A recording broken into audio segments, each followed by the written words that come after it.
आज हम एलिमेंट्री हिंदी पर बात करते हैं और इसका जो बहुत ही महत्वपूर्ण पार्ट है वो जवाहरलाल नेहरू का है आज़ादी का पहला दिन। ये 15 अगस्त 1947 का दिन भारत के लिए बहुत महत्वपूर्ण था और ये सुनहरे अक्षरों में लिखा हुआ है। इसी दिन सदियों की गुलामी के बाद देश स्वतंत्र हुआ। इस अवसर पर भारत के प्रथम प्रधानमंत्री पंडित जवाहरलाल नेहरू ने दिल्ली के लाल किले पर तिरंगा झंडा लहराया और एक बहुत ही सारगर्भित भाषण दिया था। इस पार्ट में आज़ादी का पहला दिन जो पार्ट है उसमें नेहरू जी का उसी भाषण के कुछ अंश प्रस्तुत हैं। नेहरू जी इस तरह कुछ शुरू करते हैं जो इस पार्ट में आपका दिया गया है कि अब पुराने झगड़े समाप्त हुए।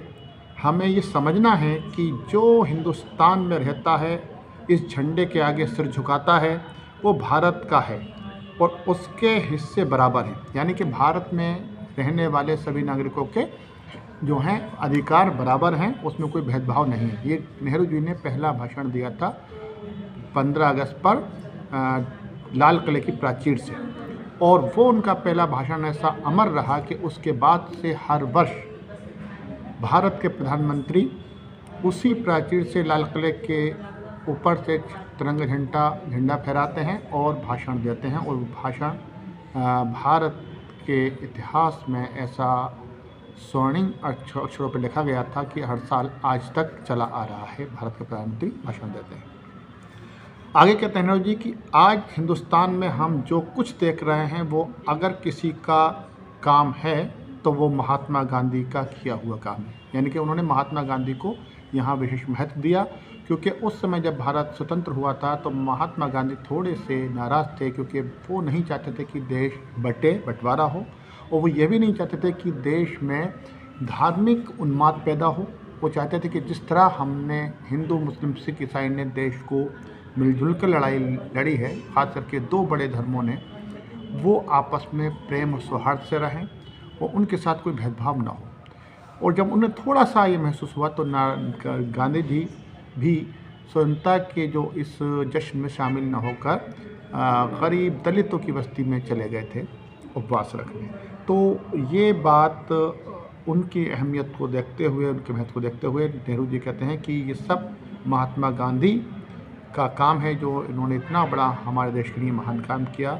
42 साल पहले 1905 में इस स्वतंत्रता का संग्राम सबसे पहले महात्मा गांधी के नेतृत्व में, यानी कि उनकी क़यादत में ही शुरू हुआ था।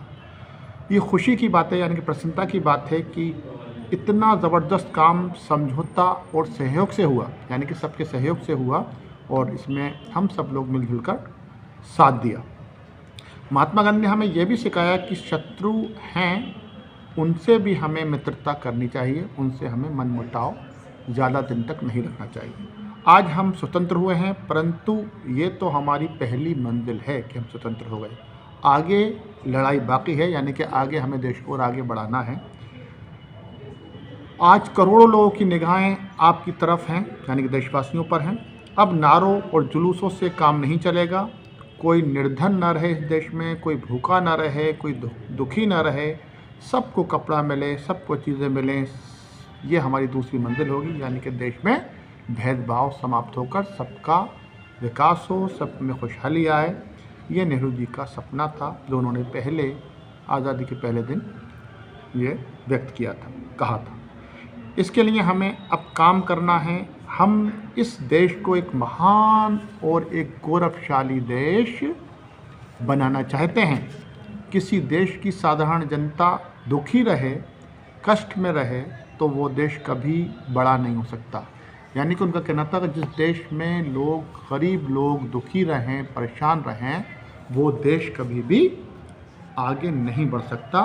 देश में आगे बढ़ने के लिए ज़रूरी है कि उस देश के सभी नागरिक, विशेषकर निचले तबके के लोग, दलित लोग, अल्पसंख्यक लोग, जातिगत आधार पर लोग जो नीचे हैं और निर्धन हैं, वो खुश रहें, उनके अंदर आत्मविश्वास रहे, उनकी सुरक्षा की हम गारंटी अगर लें, उनके विकास की गारंटी लें, तो समझिए देश आगे तरक्की कर रहा है। और अगर वो असुरक्षित हैं, वो नाराज़ हैं, परेशान हैं, तो समझिए देश विकास नहीं कर रहा है बल्कि देश का विनाश हो रहा है। ये नेहरू जी का बहुत ही सारगर्भित भाषण था। पर सब बड़े कामों करने के लिए शांति की आवश्यकता है। उन्होंने कहा इसके लिए हमें क्या चाहिए? शांति चाहिए, पीसफुल माहौल चाहिए, अमन चाहिए। इसमें सबको एक होकर सहायता करनी है, मदद करनी है और आपस के उपद्रव यानी कि आपसी जो झगड़े हैं उनको बंद करना चाहिए, तभी हम आगे बढ़ सकते हैं। हम यहाँ किस हैसियत से हैं भारत में? आगे प्रश्न करते हैं नेहरू जी कि हम किस हैसियत से हैं। हमारी एक ही हैसियत है, वो है कि हम हिंदुस्तान के लोग चाहते हैं कि हम यहाँ रहें। यानी कि जब भारत स्वतंत्र हुआ था उससे ठीक एक दिन पहले 14 अगस्त को पाकिस्तान नाम से एक नया देश जो है अस्तित्व में आया और वो धर्म के आधार पर आया था। और अधिकांश लोग भारत के जो अच्छे तबके के मुसलमान थे वो देश छोड़कर चले गए थे। उन्हें लगा कि हमें अलग देश में ही हमारा विकास हो सकता है। लेकिन बहुत बड़ी संख्या में वो लोग भी थे जो इस भारत की मिट्टी से, भारत देश से प्रेम करते थे। वो यहाँ के लिए सदाबहार रहना चाहते थे। यहाँ का रहना ही उनके लिए सबसे बड़ी उपलब्धि थी। उन्होंने चॉइस होने के बाद भी भारत को चुना, यानी कि यहाँ के अल्पसंख्यक मुसलमानों ने पाकिस्तान होते हुए जहाँ उनकी सुविधाएं मिलती उन्हें और उन्हें बहुत कुछ उनका विकास के लिए रास्ते खुले हुए थे नए, लेकिन उन्होंने वो रास्ता न चुनकर अपने बहुसंख्यक हिंदू सिख लोगों के साथ रहना जो उन्होंने स्वीकार किया और वहाँ पर वो रहे और आज भी यहाँ पर बहुत ही अच्छी तरह जीवन यापन कर रहे हैं। उनका ये फैसला बहुत ही सही था बहुत सारे मानों में। तो हिंदुस्तान के लोग चाहते हैं कि हम यहाँ रहें, प्रजातंत्र के ढंग पर चलना चाहते हैं। हम नेहरू जी कहते हैं हम मंत्री हैं या उपमंत्री हैं या महामंत्री हैं, हम सब जनता के सेवक हैं।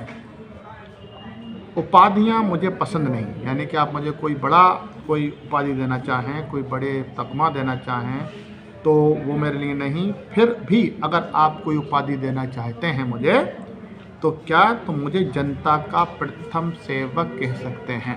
ये प्रथम सेवक कहना नेहरू जी का उस समय में जब देश का पहला प्रधानमंत्री बनाया जा रहा हो तो ये एक बहुत बड़ी बात थी, क्योंकि इससे पहले देश अंग्रेज़ों की जंजीरों में जकड़ा हुआ था और अंग्रेज़ों का जो कलेक्टर भी होता था वो अपने आप को बहुत बड़ा एक अधिकारी मानता था और भारतीयों को बहुत अछूता मानता था। तो उन्होंने वहाँ पर अपने आप को प्रथम सेवक कहा। ये एक बड़ी बात है। ये उपद्रवियों की जो लहर कुछ दिनों से हिंदुस्तान में चल रही है, उस समय क्या हुआ था जब बंटवारा हुआ था तो हिंदू मुसलमान दोनों में लड़ाइयाँ हुई थी, बहुत खून खराबा हुआ था और बहुत ही जल्दी देश उससे उभर भी गया था और फिर सब देश में शांति हो गई थी। तो उन्होंने इसके पीछे नेहरू जी का बहुत बड़ा हाथ था। उन्होंने देशवासियों में एक विश्वास पैदा किया, आपसी भाईचारे के लिए काम किया और देश के विकास के लिए काम किया। हमें चाहिए कि अपनी समस्याएं ऐसे सुलझाएं जैसे स्वतंत्र लोग सुलझाते हैं, बल्कि हम बहुत ही गंभीरता से अपने देश की समस्याओं को सुलझाएं, बिगाड़े नहीं। गलियों में कूचों में जो कटारे भोंके ये क्षुद्रों और डरपोकों का काम है। कह रहे हैं जो लड़ाई लड़ते हैं हथियारों से, आपस में लड़ते हैं, एक दूसरे को मारते काटते हैं, ये बहादुर लोग नहीं हैं, महान लोग नहीं हैं, बल्कि ये डरपोक लोग हैं जो दूसरे को मार के अपने डर निकालते हैं। तो हमें ऐसा नहीं बनना है, डरपोक नहीं बनना है, बल्कि हमें महान बनना है। जैसे एक वृक्ष होता है फलदार, वो हमेशा झुकता है और जो सूखा वृक्ष होता है, कांटेदार होता है, वो तना हुआ खड़ा रहता है, अपने आप को कुछ समझता है, जबकि उसके अंदर कोई जान नहीं होती है। तो हमें उसी तरह फलदार वृक्ष बनना है। हमें आपस में प्रेम और भाईचारे से रहना है। ऐसा करता है तो वो हिंदू हो या मुसलमान हो, सिख हो, उससे हमारा कोई संबंध नहीं। यानी कि जो लड़ता झगड़ता है वो किसी भी धर्म का हो, वो देश का नहीं हो सकता। और जो आपस में प्रेम भाईचारे की शिक्षा देता है वो देश का हो सकता है। ये बहुत बड़ी नेहरू जी ने बात की थी उस समय। जिस शासन में ये चले वो शासन कहलाने योग्य नहीं है। जहाँ पर लड़ाई झगड़े की बात हो, लड़ाई झगड़े की, नफरत की शिक्षा दी जाए, वो देश कहलाने लायक नहीं है। इसलिए हमें इससे दूर रहना होगा। पहला काम हमारा ये है कि अशांति को रोकें।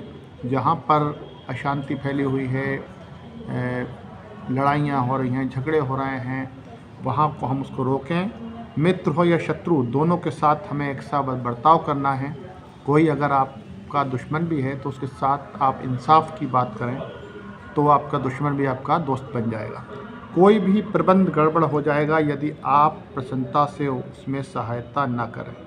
अगर आप अच्छी तरह से किसी का काम नहीं करेंगे, ईमानदारी दयानितदारी से काम नहीं करेंगे, तो अच्छा सिस्टम भी बिगड़ जाता है और वहाँ पर अराजकता पैदा हो जाती है। आज के दिन ये उचित है कि हम अपने उन शहीदों को भी याद करें जिनके बलिदानों से हमारी शक्ति बढ़ी है। हमने अपने देश को आज़ाद किया। इस विषय में मैं अपने एक बहादुर भाई साथी का जिक्र करना चाहता हूँ, जिन्होंने हिंदुस्तान से बाहर जाकर आज़ादी का झंडा उठाया और जिनका सपना आज पूरा हो गया है, यानी कि देश आज़ाद हो गया है। उनके अब लौट आने का अवसर नहीं है क्योंकि वो दुनिया में ही नहीं है। ये बात हो रही है सुभाष चंद्र बोस के बारे में कि उन्होंने भारत से दूर रहकर भी देश की आज़ादी के लिए लड़ाई लड़ी थी। नेताजी सुभाष चंद्र बोस, मैं आपको स्वतंत्रता प्राप्त करने पर बधाई देता हूं, पर वास्तव में बधाई का दिन वो होगा जब आप ये दिखाएंगे कि आज़ाद हिंदुस्तान के लोग और आज़ाद लोगों की तरह काम कर सकते हैं, यानी कि उनके अंदर आज़ादी के साथ साथ निर्भीकता भी हो, विश्वास भी हो और एक दूसरे को तरक्की करने का रास्ता भी दिखा।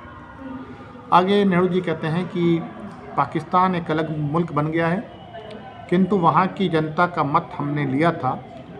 उसने जो निर्णय लिया उसे हमने स्वीकार किया, यानी कि वहाँ के लोगों ने कहा कि हम एक अलग राष्ट्र के रूप में रहें और हमने उसको स्वीकार कर लिया। एक अलग राष्ट्र के रूप में हमने पाकिस्तान जो है वो सौंप दिया।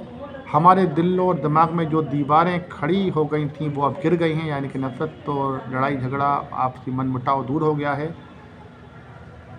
एक समय ऐसा आएगा जबकि हम फिर मिलेंगे, यानी कि यहाँ आशा की किरण नेहरू जी के वक्तव्य में सुनाई दे रही है कि हमारा ऐसा एक वक्त ऐसा भी आएगा कि हम हिंदू मुस्लिम यानी कि पाकिस्तान भारत फिर दोबारा जैसे पहले एक देश था उसकी तरह हम लोग पनपेंगे और दोनों देश मिलकर जब एक बनेंगे तो बहुत अच्छा होगा। जैसे आज की अगर हम प्रसंग में देखें तो दोनों देशों की टीमें, क्रिकेट टीमें बहुत अलग अलग हैं और अच्छा करती हैं, और दोनों टीमें अगर मिल जाएं तो क्या देश का विश्व में रंग होगा ये आप जान सकते हैं। दोनों के हुक्मरान, दोनों के साइंटिस्ट, तो दोनों देशों के कलाकार मिलकर एक देश होकर काम करेंगे तो कितना होगा। ये सपना नेहरू जी का बहुत ही सुनहरा और बड़ा ही अच्छा सपना था, किंतु हम किसी पाकिस्तान को और उस देश के लोगों को अपनी शुभकामनाएं भेजते हैं क्योंकि हम जानते हैं कि वहाँ और यहाँ के लोगों में कोई अंतर नहीं, एक ही देश था। इसलिए हम सब एक ही बोली बोलते हैं, चाहे बनावटी विभाजन हो गया हो, यानी कि मगर हमारे दिल एक ही रहेंगे। उन्होंने कहा कि बनावटी बंटवारा हुआ है, रात में डिसाइड हुआ, सुबह एक देश के दो टुकड़े हो गए, एक भाई इस देश में दूसरा भाई उस देश में बन गया, जबकि दोनों पड़ोसी थे। तो एक दिन ऐसा भी था, सिक्का बदल गया, दोनों की करेंसी बदल गई। चाहे बनावटी विभाजन है ये, लेकिन हमने इसको स्वीकार किया है। हज़ारों वर्षों के भूगोल को कोई नहीं बदल सकता। आप अपने अपने घरों में जाकर लोगों को बताइए कि हम आज़ाद हो गए हैं, क्योंकि देशवासियों में अभी तक यही लग रहा था उस समय कि देश स्वतंत्र नहीं हुआ है। अब आज़ाद लोगों की जिम्मेदारियां हमारे ऊपर आ गई हैं। जिस भारत माँ की जय का नारा हम लगाते आए हैं वो भारत की जनता है। आप सब उसके छोटे छोटे टुकड़े हैं, अतः आपको भारत का सम्मान और प्रतिष्ठा करनी है। ऐसा कोई काम नहीं करें जिससे संसार की नज़र में उसका गौरव कम हो, यानी कि भारत का जो मस्तिष्क है, भारत का जो माथा है वो नीचे आए। ऐसा कोई काम नहीं करें, यानी कि लड़ाई झगड़े नहीं करें, आपस में मनमुटाव नहीं रखें, कोई बेईमानी, कोई आगजनी, कोई झगड़े, ऐसा काम न करें जिससे हमारे देश की जो है बदनामी हो विश्व में। तो ये पूरा इस चैप्टर में नेहरू जी ने भारत, स्वतंत्र भारत की बारे में बताया और स्वतंत्रता के बाद हमें क्या करना चाहिए, कैसे रहना चाहिए, किन किन बातों का ध्यान रखना चाहिए, इस पर उन्होंने बहुत ही संक्षिप्त रूप में प्रकाश डाला है।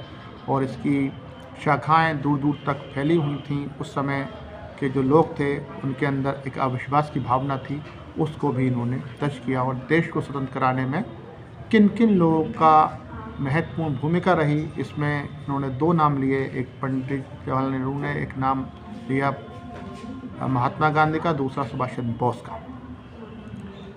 यहाँ पर नेहरू जी ने स्वाधीन भारत के नागरिकों की हैसियत से नेहरू जी ने हमारे जिन कर्तव्यों के ऊपर हमारा ध्यान आकर्षित कराया है, उनमें है कि हमें आपस में भाईचारे से, प्रेम से रहना है और आपसी मनमुटाव मिटाने हैं। इसके साथ साथ हमें देश की तरक्की के लिए साथ मिलकर काम करना है। यानी कि बात रुकती है वहीं आकर कि हमें सौहार्द का, आपसी भाईचारे का यहाँ पर मुजाहरा करना है, उसका परिचय देना है। दूसरा, नेहरू जी कहते हैं कि इसमें कि हमें स्वतंत्रता के महत्व को समझना है। स्वतंत्रता कितनी बड़ी चीज़ है, ये स्वतंत्र होने के बाद भारतीयों ने समझा।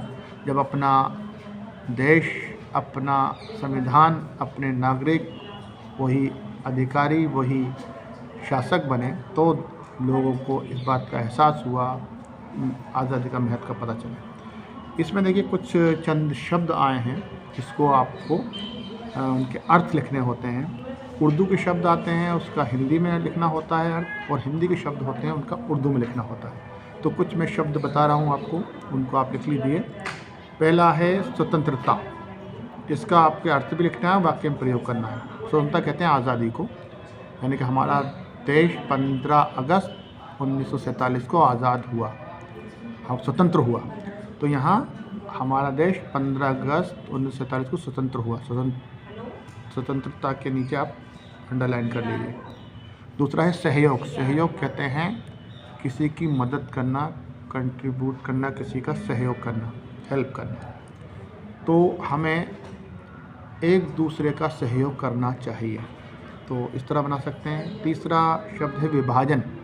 विभाजन कहते हैं बंटवारे को, यानी कि भारत का बंटवारा 2 राष्ट्र के रूप में हुआ या 2 देशों के रूप में हुआ, भारत और पाकिस्तान। तो इस तरह आप इसका वाक्य बना सकते हैं। अगला शब्द है प्रतिष्ठा। प्रतिष्ठा कहते हैं सम्मान, इज्जत, मान, कि हमें अपने प्रतिष्ठा का ध्यान रखना चाहिए। अंतिम शब्द है नेतृत्व। नेतृत्व कहते हैं किसी की नुमाइंदगी, किसी का जो है आप जो है नेतृत्व करना, किसी का मार्गदर्शन करना। तो इसको आप कह सकते हैं हमारे देश का नेतृत्व अनुभवी नेताओं ने किया। इसके साथ कुछ शब्द हैं जो उर्दू के शब्द हैं, इसकी आपको हिंदी बनानी है। नंबर 1 हक। हक का मतलब है अधिकार। दूसरा है ज़बरदस्त। ज़बरदस्त कहते हैं बहुत ही ज़्यादा मजबूत, बहुत शानदार। निगाह है, निगाह की हिंदी है दृष्टि। अगला है हैसियत। हैसियत है आपकी प्रतिष्ठा।